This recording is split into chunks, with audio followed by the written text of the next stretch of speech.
युवाओं को ये बात समझनी चाहिए कि अंदर की गहराई के बिना जीवन में कोई बात नहीं बनेगी और ना ही किसी काम में सफलता मिलेगी। काम में सफलता मिलने के लिए अंतर्मुखी और केंद्रित होना चाहिए। जब आप अंतर्मुखी होने लगेंगे तब जीवन में मजबूती आएगी और आप सुखी रहेंगे। आप जो भी सोचेंगे वह काम होने लगेगा। जब जीवन में सत्व बढ़ता है तो अपने आप संकल्प सिद्धि होने लगती है। हमें कभी भी हार का सामना नहीं करना पड़ता। जब सतोगुण की वृद्धि होती है तो आप दुनिया जीत सकते हैं।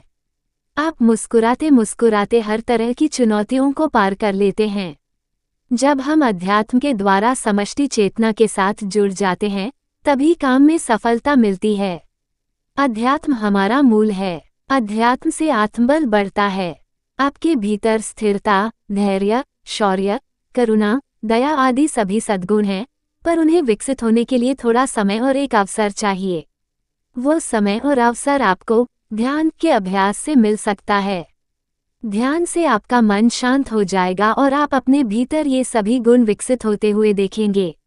अक्सर युवा समझते हैं कि जो महत्व की बात है वो रसहीन बोरिंग होगी। इसलिए युवाओं को अध्यात्म के बजाय दुनिया के आकर्षण अधिक प्रभावित करने लगते हैं। लेकिन वास्तव में ऐसा नहीं है। अध्यात्म रसहीन नहीं है। जो दुनिया से भी अधिक आकर्षक है वही अध्यात्म है। यदि एक व्यक्ति को दुनिया के आकर्षण से भी ऊपर उठना हो तो पथ भी ऐसा आकर्षक होना चाहिए जिसमें बाकी सब अनावश्यक चीजें सहज ही छूट जाएं। आध्यात्मिक पथ पर सारी अनावश्यक बातें अपने आप छूट जाती हैं।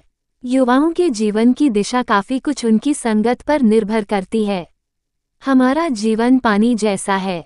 आप उसको जिस सांचे में ढालते हैं वह वैसा हो जाता है। आप जैसी संगत में रहते हैं आपकी जीवन धारा वैसे ही बहने लगती है। अगर मन को चुगली में लगाएंगे तो फिर वो चुगली करने लगेगा। क्रोध में डालेंगे तो क्रोधित रहेंगे। मन को चिंता की झोली में डालेंगे तो चिंतित रहेंगे। जब आप मन को लोभ और लालच में डालते हैं तो दिमाग यही सोचता रहता है कि अरे उसने उतना कमाया, इसने इतना किया, मैं इतना करूं। यदि कोई भी कारण न हो तो भी हम कुछ न कुछ कारण ढूंढ ही लेते हैं और ऐसे ही जीवन व्यतीत हो जाता है। लेकिन जब आप सत्संग में जाते हैं तो आपकी ऊर्जा सकारात्मक हो जाती है। जब आप सत्संग में बैठते हैं तो आपकी पूरी चेतना बदल जाती है। आपका मन सकारात्मक हो जाता है और उत्साह, स्फूर्ति और भक्ति से भर जाता है। जब आप मन को भक्ति के वातावरण में डालते हैं तब आप भक्तिमय हो जाते हैं। और इस तरह जब हम जीवन को प्रेम और आध्यात्म में डालते हैं तो हमारा पूरा जीवन प्रेम में और आध्यात्मिक हो जाता है।